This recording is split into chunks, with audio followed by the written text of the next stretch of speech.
Nightcast. Stephen Lloyd Gilbreth brings you the current news from the world today and how it relates to Bible prophecy. Understanding the end-time events leading to a peaceful world tomorrow. Ladies and gentlemen, Stephen Lloyd Gilbreth. Greetings, friends, and welcome to this March 4, 2014 edition of Nightcast. Tonight we'll have video with more on the meeting between Israel and Prime Minister Netanyahu. What did I say? Between Israel's Prime Minister Netanyahu and U.S. President Obama. We'll see also from today's news how Japan will be remembering its Kamikaze pilots. And we'll also see just how badly Sri Lanka's important crops are under threat from drought. And among other things, yes, we will see the up-to-the-minute dynamics of what all happened today regarding the Ukraine crisis. Nick Childs will open our program tonight with a report about a presenter on the Kremlin-sponsored TV channel Russia Today, who has used her show to condemn Russian military action in Crimea. The Ukraine crisis has become a high-stakes international standoff. Emotions are running high on all sides. RT, Russia Today, is an international news network funded by Russian government money and widely seen as close to the Kremlin. So viewers of one of its American programs probably weren't expecting to see its host, Abby Martin, wrap up her show like this. Just because I work here for RT doesn't mean I don't have editorial independence. And I can't stress enough how strongly I am against any state intervention in a sovereign nation's affairs. What Russia did is wrong. I admittedly don't know as much as I should about Ukraine's history or the cultural dynamics of the region, but what I do know is that military intervention is never the answer. And I will not sit here and apologize or defend military aggression. Quite what the full story behind that was, we shall see. RT's response? It respects her views. There'll be no reprimands. But it is sending her to Crimea to get a more close-up view of the story. Friends, I'm sorry for laughing. Ken, you're going to get me about that. But Nick Childs had a funny closer there on that one. And we're glad to start off tonight, friends, with something that's got a little bit of humor in it. And the news, in such critical news that is happening here of late. They're going to send the Abby Martin over to Crimea, let her see firsthand, direct from herself, just what's going on over there and how it all is. Abby Martin reports she presents a program from America called Breaking the Set for Russia Today. And as you heard there, she told viewers she was strongly against any state intervention in sovereign nation affairs. And thank you for that report on that, Nick Childs. Friends, Russian troops guarding Crimea's Belbek airbase fired warning shots into the air today as Ukraine soldiers approached them. The BBC's Daniel Sanford reports. The members of Ukraine's 62nd Fighter Regiment marched up to their airfield, determined to secure their weapons. The Belbek airbase near Sevastopol had been overrun by Russian troops, but the Ukrainians planned to go to work anyway. Then this. 6 times the Russians fired in the air as the Ukrainians marched towards them, singing their national anthem.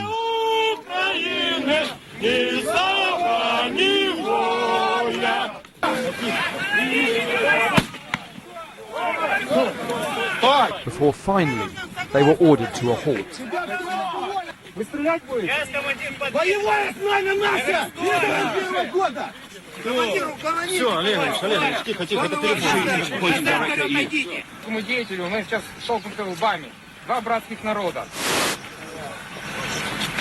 Это неправильно. Вы специально провоцируете. Не провоцируем. Мы без оружия. Какая провокация? Здесь самолеты стоят под охрану. And eventually the Russian commander started to defuse the tension. But the Ukrainians remained, staring down the men who were occupying their airbase. The Russians glowered back through their gun sights, and one of the Ukrainian officers described his frustration. Of course I was absolutely angry after their firing, but now just I'm waiting for their decision. There were negotiations between commanders while the Ukrainian troops played football. But then, from behind the Russian lines came 7 aggressive-looking men in largely civilian clothing. The Ukrainians feared they were about to be provoked and decided to leave. And so these Ukrainian troops returned to their barracks, having failed to get to work after being blocked by the Russians. The flashpoint was an example of the dangers in the Crimean crisis. We can no longer say no shots have been fired, and one stray bullet, one hot-headed soldier, could have triggered a disaster. Daniel Sanford, BBC News, at Belbek Air Base near Sevastopol.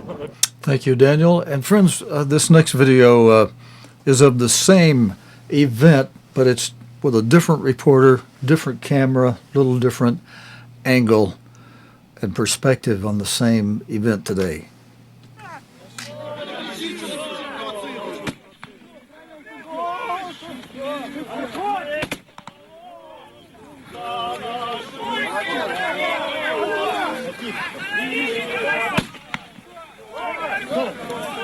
Стой!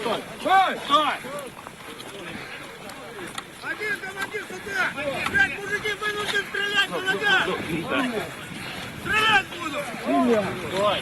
Вы нужно согласно статьи! Ребята, довольно, тихо! Мы в прямом эфире! Америка с нами! С нами, блядь, тише! Советский флаг, мужики, советский флаг! Вы стрелять будете? Я командир под... Боевое знамя наше! 91 года! Командиру, Все, Олегович, тихо, это перебор. Поэтому у меня приказ. Сейчас командир придет сюда ведет. Пожалуйста, командир. Переговоры будут, не вопрос. Да, переговоры будут. Остановите толпу и пускай ведут себя. Все стоять на месте. Служащие. Стой, Олег Олегович, стой. Мы все военнослужащие, если что. Мы еще граждане. В угоду какому-то одному политическому деятелю мы сейчас столкнуты лбами. Два братских народа. Это неправильно. Вы специально провоцируете. Мы не провоцируем. Мы без оружия. Какая провокация? Здесь самолеты стоят под охрану. А вы что делаете вообще? Вы нас без оружия пришли на свои рабочие места. Все, что вы с нами делаете, вы люди военные, вы нас понимаете. Я еще раз вам повторяю, если вы не понимаете, не мы это делаем. Okay, that's a little different angle on that, and friends, pretty critical today. At least they didn't go in and do. The Russians didn't perform the full assault like was announced yesterday. There would be if the Ukraine soldiers didn't surrender, there was going to be a military assault. Well, Putin intervened over the commander of the Black Sea Fleet, who said that, and at least pulled them back. Now, Putin did say that the troops wouldn't go in, and yet you can see the troops are, in fact, in there. So this thing is swashing around and playing around moment by moment, and was pretty critical until, as you could see in this latter video, that the Ukrainian commander pointed out to them real quickly that there's live television cameras. He called those cameras from American television live, although I believe they were BBC cameras, but still, that live camera tended to calm them down. It could have gone very differently had these live cameras not been there, perhaps. More on Ukraine, on the Ukraine crisis, and Ken's going to get on to me for chuckling a little bit during some of these stories. I mean, when they get as playful as this is, although it's critical and lives are at stake in this, sometimes it is a little bit humorous the way men do things, friends. Men are, the lesson in history that God is allowing man to write is simply, as Mr. Herbert Armstrong announced decades and decades ago, God is allowing man to write the lesson in 6,000 years of human history that mankind without God cannot govern himself. And that's what this is all coming down to, really. The whole bottom line of it all is all the news culminates in before Christ returns. That's what it's going to write. Man would have blown himself up off the face of this earth had Christ not intervened at the last moment, at the last second, as he will do. But in this next story, Sevastopol ships are defended with mattresses. Yeah, you know, mattresses from your bed. All was quiet on board these Ukrainian warships in Sevastopol harbour this morning. The crews might have feared they would be stormed overnight, but it didn't happen. If the Russians do come, all they have to slow them down are water hoses and mattresses draped over the side to stop grappling hooks. Okay, so there's a little look at that. The Ukraine warships in Sevastopol have spent the night draped with mattresses to slow down any Russian troops attempting to board using grappling hooks. Friends, on Saturday at a UN Security Council meeting, Moscow's envoy claimed that ousted Ukrainian President Viktor Yanukovych had asked Russia to send troops across the border to protect civilians. Ukraine's main military bases on the Crimean Peninsula remain surrounded by Russian forces. An alleged ultimatum for Ukrainian forces to surrender was denied by Moscow, and it expired without incident. Now, in our next video, we have just one or two more on, two or three more maybe here on the Ukraine crisis. In this video, you'll see how a Russian ship blocks the Crimean port. A Russian ship is blocking the entrance to the harbor in Sevastopol. Just, if Steve, our cameraman, just pushes past me to the corner of the harbour behind me, you'll see here, it looks like a big white crane. In fact, that white crane is fixed to a Ukrainian, to a Russian ship. It belongs to the Black Sea Fleet, which of course is based here in Sevastopol, and it's blocking the entrance to the harbour. I say blocking, I don't know whether it's there principally as a blockade, but certainly it is preventing bigger ships from coming into the harbour. And from time to time, frigates will go out. We've seen Russian corvettes and minesweepers going out into the bay. Yesterday, 2 minesweepers were crossing paths in a very visible patrol. Either that's to reassure pro-Russian supporters who are here, or it's there to warn the international community that the Russians are here in might. They have their soldiers on the ground, and Crimea effectively is cut off from Ukraine and the West. And friends, a big salute to Michael Hurst. He's done it again with another 60-second summary outline that shows how Ukraine's army measures up against Russia's. As tensions mount in and around Crimea, BBC News compares the military strengths of the two countries in 60 seconds in this very special video produced, again, by Michael Hurst.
Okay, friends, now Russia has attempted to justify military intervention in Ukraine during a Security Council meeting in New York. The move has sparked outrage. and threats of economic sanctions from the U.S. and EU. The crisis provoked by the state coup in Kiev as a result of the armed takeover by radical extremists is continuing to get worse, and it is breeding very serious risks for the future of this country. In a detailed way, today in Geneva, our Minister of Foreign Affairs, Minister Lavrov, spoke in detail about the situation in Ukraine. We are convinced that any internal crises must be overcome through a dialogue of all political forces, of ethnic and denominational groups, in a constitutional way and with respect for international obligations, including, and very importantly, obligations on international humanitarian law, defending human rights and the rights of national minorities. Russian military action is not a human rights protection mission. It is a violation of international law and a violation of the sovereignty and territorial integrity of the independent nation of Ukraine, and a breach of Russia's Helsinki commitments and its UN obligations. The world can see that Russian military forces have taken control of the Crimean Peninsula, part of the sovereign territory of Ukraine. This action is against the expressed wishes of the legitimate Ukrainian government. It is a clear and unambiguous violation of the sovereignty, independence, and territorial integrity of Ukraine, and is a flagrant breach of international law. We can see absolutely no justification for these actions. Accumulation of the Russian Federation troops and military equipment along the eastern border of Ukraine clearly indicates Russia's preparation for a possible military intervention into Ukraine, the other parts of our country. So far, Ukrainian armed forces have exercised restraint and refrained from active resistance to the aggression, although they are in full operational readiness. The Russian Federation is performing active informational and psychological operations in the Autonomous Republic of Crimea, as well as in the southeastern regions of Ukraine. They are aimed at discrediting legitimate authorities of Ukraine and misleading public opinion by calling Russian intervention a peacekeeping operation. Friends, the center of Kiev has been devastated by the turmoil of recent months, and there are many unanswered questions about what will happen in the future. In the heart of Independence Square, the evidence of the turmoil all around us, I met 3 young Ukrainians, all in their early 20s, all convinced that the recent loss of life has not been in vain. Sas, what does it mean to you to be here? I just want to pay tribute to the people who died for some idea to fight for freedom against corruption. These deaths are not in vain. They mean something for the better future of people and of Ukraine. Well, it is a very high price, and I understand that these people died for my future, personal future. Like, something has to change, and they had to pay their lives for this change. People from East who died, people from Central Ukraine, people from Donetsk, where our president came from, people from Belarus, people from Russia. We share the same vision of Ukraine. The same vision, indeed, the same political goal. For Ukraine, ultimately, to become a full member of the European Union. Though in today's Kiev, it has to be said, that does seem like a distant hope. Maybe some kind of hope, some kind of dream, but I still, after all these events at Maidan and all over Ukraine, I think that people show something, some inner potential that have not been seen earlier. And now Ukraine show Europe maybe how to fight for freedom, for dignity, for their rights. What are your hopes for your country? What would you like to see this new leadership doing? I mean, from my childhood, I heard from my parents, like from my grandparents, that they want this country to be better for me. I mean, now I'm like 22, and I understand that I hope to meet this country, to live at the time when this country is great. I understand that it may not happen, at least my children may see it, but I really want to see it. I want to see what my grandparents were struggling for. All right, friends, now let's recap the Ukraine crisis from today. Russian soldiers were indeed ready to shoot. Ukrainian air defense troops have attempted to regain control over Belbek airbase in Crimea after it was seized by the Russian military. A Ukrainian major at the base has said he was shocked to see Russian soldiers ready to shoot. Major Volodslav Kardash told BBC's Abdujalil Abdurashilov that it was impossible to believe that the Russian military could be an enemy.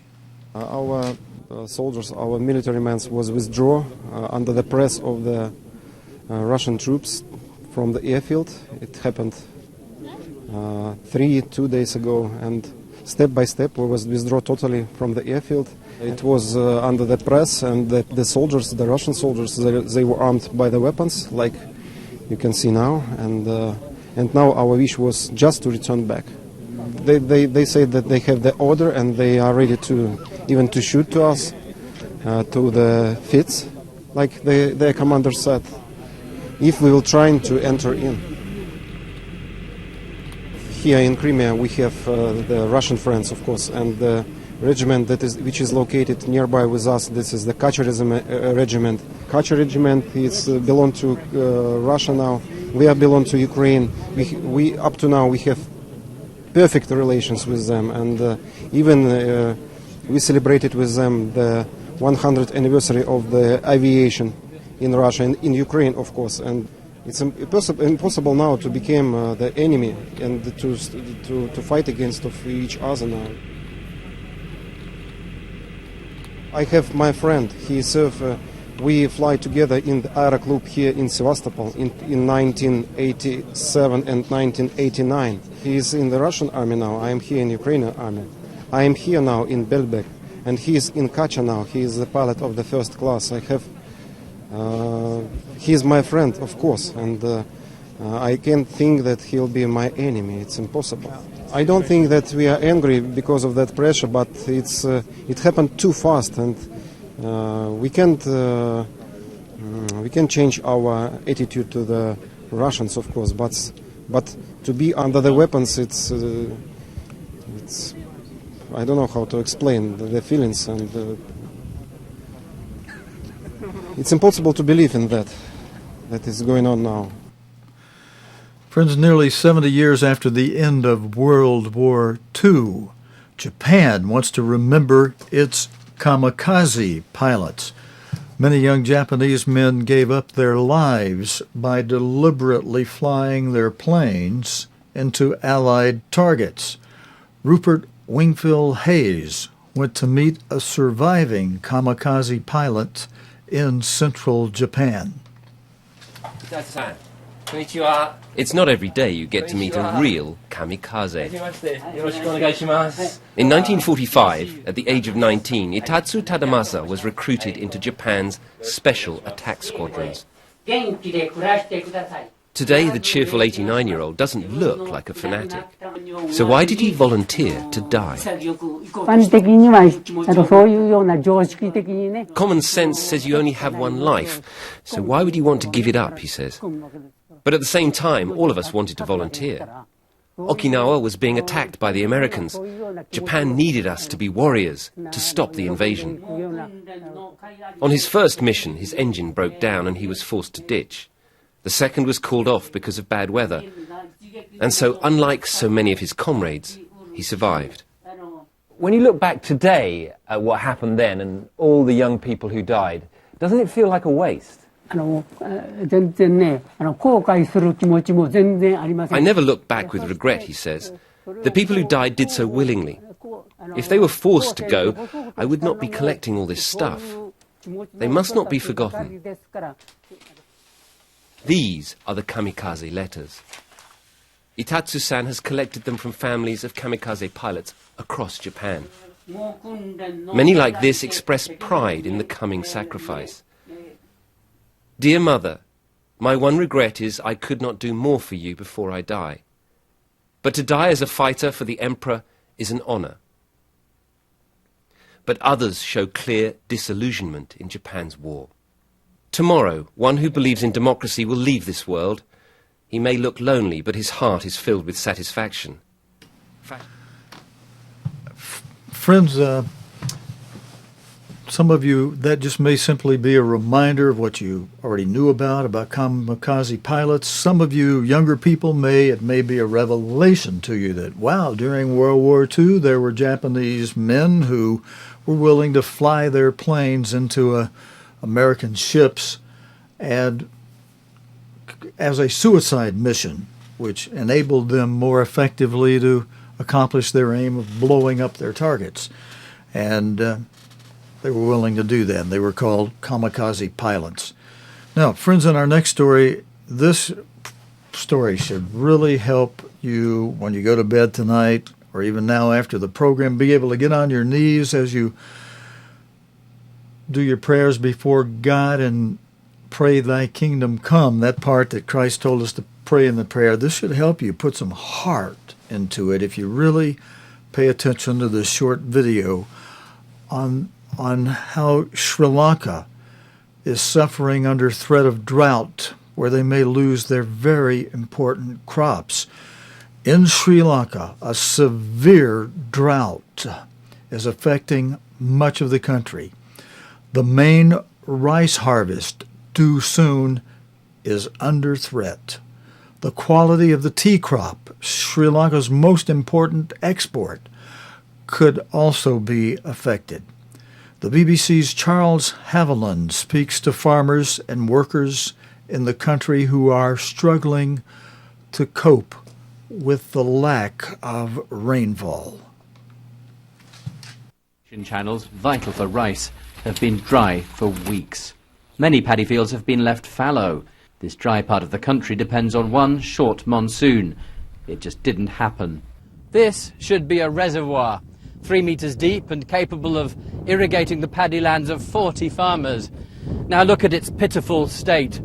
The failure of the rains from October to December means that only 7 of the 40 farmers felt able to plant anything, and only 2 of them are likely to get any paddy at all. The farmers have tried to channel the scarce water into pools. It's been almost useless. Dayananda planted 4 acres of paddy. All was lost. These plants may look green, but there's no grain, just husks. We've borrowed from banks, he said. We still owe tractor rent and are heavily in debt. When the crop died this time, it took our livelihoods with it. Because of the drought, we can't even find labouring work. Premasiri is tending his seedlings. These are watermelons. He gives them a little water from a makeshift dam, but this is an emergency crop. He's fallen back on it because, thanks to the drought, he can no longer grow rice. Indeed, 3/4 of the melon seedlings have died too. We just can't plan for the future because rain is so unpredictable, he says. It's the same tale in the upland tea country. This Ceylon tea is dead. To save the rest of the crop, workers on the Hartale plantation have become waterers, a highly unusual move. The owner says it's the worst drought since 1993. 2/3 of our crop has come down very badly. And the estate, our pluckers, where they bring 35 to 40 kilos for a day, it has come down to 12 to 13 kilos. And the plants are wilting. Sri Lanka is the world's 4th largest producer of tea. People are praying for rains in a few weeks' time. While in the dry lands, even the wildlife has nothing to eat. Charles Haviland, BBC News, in Sri Lanka. Friends, we're going to go over our usual half-hour time, just a minute or two. I've often told you we may even extend to 44 minutes some nights when there's a lot of news stories. This next one I want to show you relates to the bad weather that's been happening in Britain, and this part of the video in Wales. A record number of birds are believed to have died as a result of the bad weather, and there are concerns that some species may be at risk. John Ironmonger reports. Britain's shores have taken a battering this winter, and the Welsh coast is no exception. Here at Newgale in Pembrokeshire, the beach bears some of the scars. But there is more than debris and driftwood strewn across the shingle. Dozens of seabirds have washed up too, exhausted, emaciated and defeated after some of the worst storms for decades. Local birdwatcher Anna Sutcliffe has found dead guillemots, razorbills and even puffins, most likely starved after being unable to catch fish in such choppy waters. They should be lovely and fat and plump and full of sexy vibrancy to start mating and getting that egg and producing chicks for May, June, July. But at the moment those birds that we're picking up seem to be really quite thin. The Pembrokeshire coast and nearby islands are home to some of Britain's last remaining healthy colonies of seabirds. Married couple Bea Bush and Eddie Stubbings are wardens on Skomer for 9 months of the year, but they've been combing beaches on the mainland ahead of their trip. It's a massive shame and quite worrying. So we might see a decline this year. It depends on what age they are when they die. So if it's all young birds, we might not see a dip in the population, the decline of the population for the next 4 years. It's actually pretty upsetting to see so many seabirds have been washed up here. But that only really hints at the scale of the tragedy out at sea. In fact, conservationists believe that the recent storms we've had in the North Atlantic and the English Channel have killed more birds than the Sea Empress and the Brer oil disasters put together. The phenomenon has been of greater concern in northern France this year, where the deaths of around 11,000 birds, including many puffins, have been recorded. Rings and geolocators on some of the puffins showed they were from Wales. The Wildlife Trust of South and West Wales says the storms have only added to declines in many distinctive species, believed to be connected to climate change. Further out at sea, when breeding season begins on Skomer and Skokkum, we can begin to discover the full impact of this winter's awful weather. John Ironmonger, BBC News, on Newgale Beach. And friends, let's cover this story too. Businesses debate the future of Arctic at a summit in London. The Arctic represents the final frontier in the global search for new natural resources or sea routes, but the very idea of exploring it horrifies environmentalists. Oil, mining, and shipping companies are debating the region's business and geopolitical future at a 2-day summit in London. With hundreds of billions of dollars at stake, businesses, governments, environmentalists, and Arctic residents have to navigate some choppy waters, as Nigel Cassidy reports. They might argue over the exact causes, but no one doubts the Arctic sea ice is retreating, as here over Greenland. Climate change may be worrying, but it's also bringing new business opportunities to the high north, which the states neighbouring the Arctic want to tap if they can minimise the risks. For example, today's Economist Arctic Summit in London heard that in the past year 55 ships have taken the new northern route from Asia to Europe. It cuts the previous journey time via the Suez Canal by at least 10 days, led every step of the way by specialist icebreakers. You could think that the diminishing of ice would give a lesser need for the icebreaker services, but it's vice versa. The areas which were inoperable a couple of years ago are now operatable with the help of the icebreaker services. So we're expecting a good growth opportunity for the business. But it's what lies beneath that's attracting investors. Now, few doubt that the natural resources of the Arctic are vast. According to the US Geological Survey, the Arctic accounts for 13% of the world's undiscovered oil, 30% of the undiscovered natural gas, and 20% of the undiscovered natural gas liquids in the world. We need to go where it's commercial viable, and we need also to develop technology.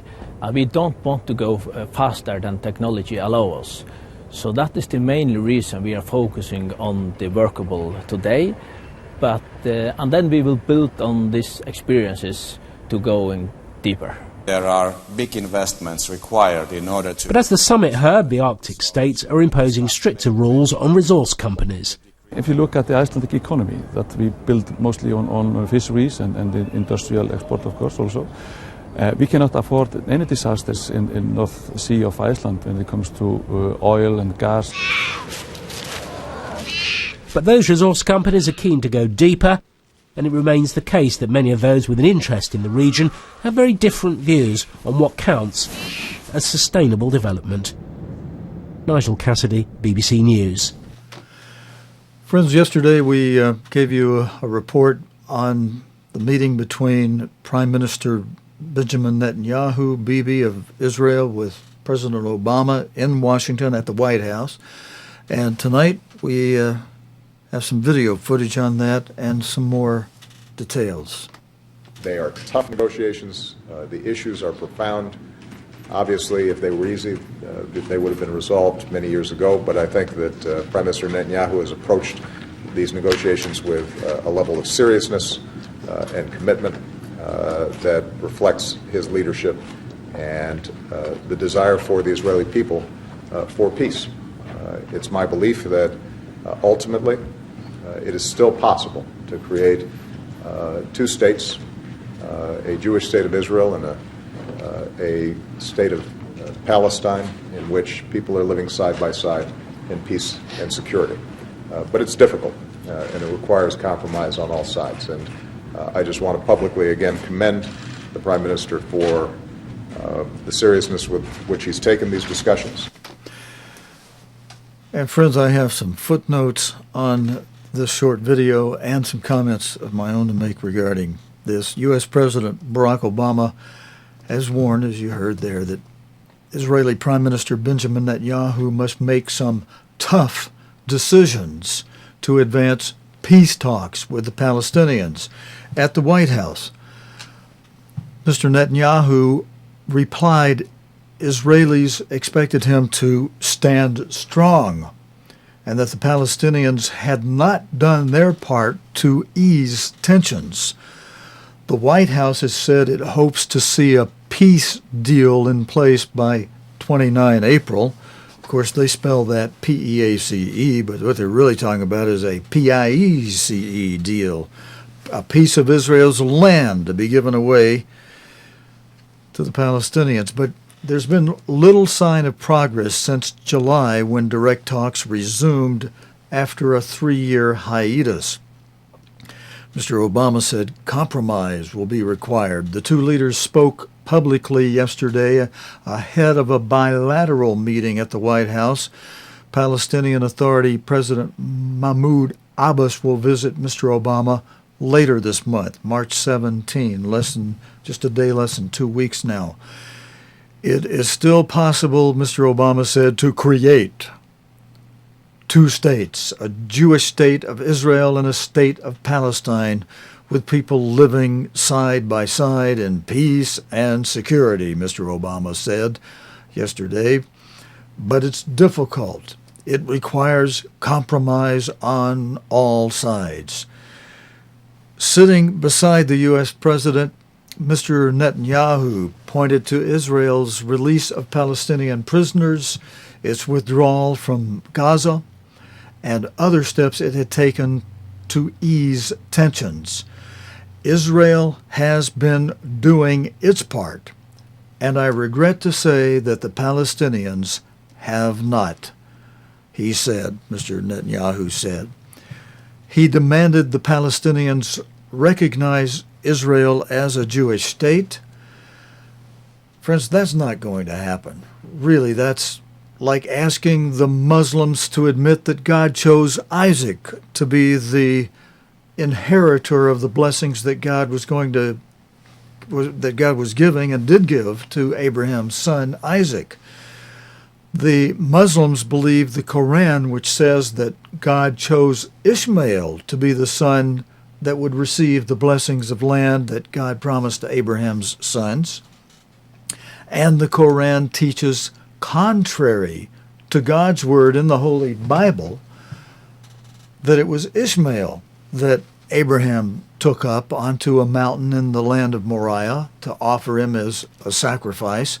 One thing among many that illustrates how impossible it will be for men to establish a lasting permanent peace between the Jewish people of Israel and the Arab Ishmaelites, Palestinian Ishmaelites, is found in the charter of Hamas. Hamas is the largest of several Palestinian militant Islamist groups. It is designated as a terrorist organization by Israel, the U.S., the EU, Canada, and Japan due to its long record of attacks and its refusal to renounce violence. Under the group's charter, Hamas is committed to the destruction of Israel. The destruction of Israel. The more land that Ishmael can take in so-called peace talks, the more land it can take in so-called peace talks, just makes it that much easier for the Arabs, for Ishmael, the Palestinians, to accomplish its ultimate goals of the total destruction of Israel. It's naive to believe otherwise in the face of Ishmael's own admissions. The peace talks, as I mentioned a moment ago, should be spelled P-I-E-C-E for a bigger and bigger piece of Israel, not P-E-A-C-E, which Israel will never see from Ishmael until after Christ returns. The meeting between the two leaders came soon after Israel released statistics showing a large increase in the pace of new settlement construction in the West Bank in 2013 over the year before. About 500,000 Jews live in more than 100 settlements built since Israel's 1967 occupation of the West Bank and East Jerusalem. Settlements are considered illegal under international law, although Israel disputes this. And friends, that's it for tonight's report. We could end with a real light story of, the Bible tells us to take notice of witty inventions. Some of you watch this program on a smartphone. Some of you watch it on a PC, but maybe you'd like to watch it on a smartphone. Well, Mozilla has unveiled a prototype of what it hopes will become a $25 smartphone for the developing world. At Mobile World Congress in Barcelona, BBC Click's LJ Rich, hello LJ, lovely young gal, tried out this Mozilla model, and she's going to tell us about it. The developing world is getting quite spoilt here at Mobile World Congress. This is a prototype phone, actually a reference model, so it's not going to go into production. And inside this is a deal struck between Mozilla and chip makers. This has been trending on Twitter, actually. It's the $25 phone. And it's got Mozilla's own operating system on there. There's not even a release date scheduled for this yet, but clearly with this and Nokia's low-cost Android phone, we're going to see a lot of budget phones hitting the market. Good news for everybody. Now, the fact is you're not going to be able to do everything that you do on a high-end smartphone, but this is the sort of thing that would be fantastic for someone who wants to get online and doesn't have access to the money to do so otherwise. Okay, friends, you're lucky we're out of time for my 45-minute limit during the weeknights. So I can't show you this snake wrapping itself around an alligator and then eating it. So we'll just sign off with what we have here from tonight. That's it. Thank you for joining me this Tuesday evening. God willing, and the creek don't rise. We'll be back again tomorrow night, Wednesday evening, with the day's current news related to the Bible and prophecy here on Nightcast. Until next time, this is your host, Stephen Lloyd Gilbreth, saying, so long, friends. You have been watching Nightcast with Stephen Lloyd Gilbreth. Nightcast can be seen Sunday through Thursday nights here on cogtv.org. Tonight's program is also available anytime on demand in the cogtv.org video archive.